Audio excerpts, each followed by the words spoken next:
I persuaded my friend to drop off his 5-string bass. It's a G&L L-2500, the 5 standing for 5-string. It's a CLF research bass. CLF stands for Clarence Leo Fender. So as you can tell, all of the metal is really dull and needs to be shined up. The bass is very dirty. Actually, I'm not sure if you can see it, but the frets are oxidizing. You can see some green in there. But the funny thing about it is that they're not worn at all. These frets are in really good shape. So I have Brasso to clean all the metal. I have fret polish from Music Nomad. I have oil for the fretboard itself. And I have guitar polish for the wood. So this body is ash. It's swamp ash. And it's really nice wood. I did find one problem with this bass that I am really surprised at, and that's that the factory installed this bridge slightly to the left. See this ridge? And I placed this over it. Let's do it here. See where it comes in? It comes in really close to the edge here, and if I go on this side, there's a lot more room.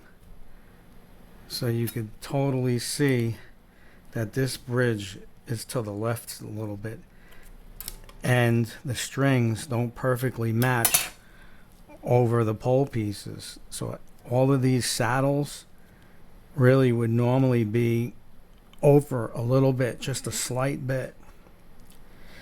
So you really can't, even if you wanted to take this off with the 2 bolts, the 2 screws, fill that wood and move it over a little, it wouldn't be, you wouldn't do it because of the holes that go through to the other side for the string through.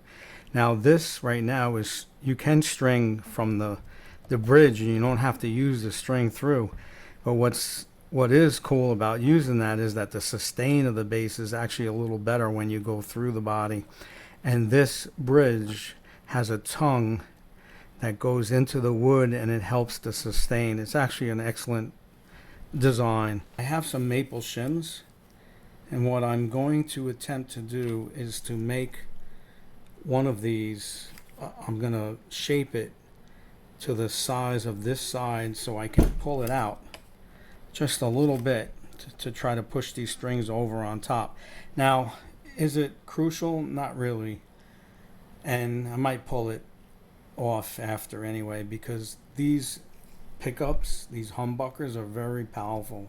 They're real strong, and you can adjust these pole pieces out for even a higher volume. And so you can see how dirty this is. We're going to clean it up and then I'll let you see after.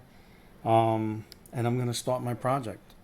So hang in there, man. Don't go away. So I polished up the bridge. This is about as best as I can get it. It's a little bit old, but it's not bad. It looks a lot better than what it was. It's clean now, at least. So I decided to polish the frets, and then I'll oil and treat the fingerboard after. But if you look how dull they really are, and this is from Music Nomad, and it's not bad.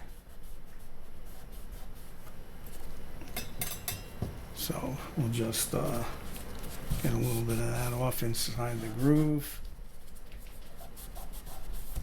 and then it comes with this polish rag. So that's better, and we'll shine them up, and then I'll get to oiling the fingerboard. So I'm almost done with the frets. I'm moving up the line here. Then I'll do the tuners and clean the fingerboard, and then we'll be ready to string it up. So we'll be right back.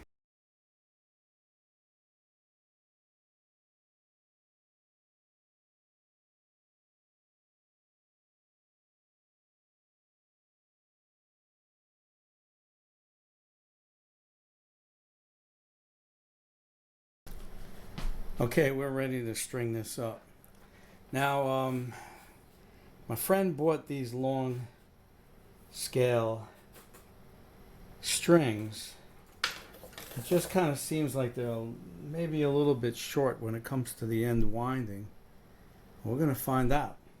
So what I want to do is this time I am going to string this through the body for him. And that's what we're going to do. So I'm going to lean it over the table a little bit. This is how we're going to do it. I'm just going to slip these down and let them hang. You know what?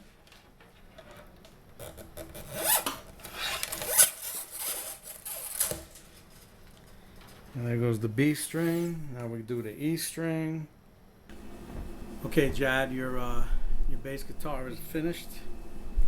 Got new strings on it. It's all set up. So this is both pickups, parallel, passive, E string, very low.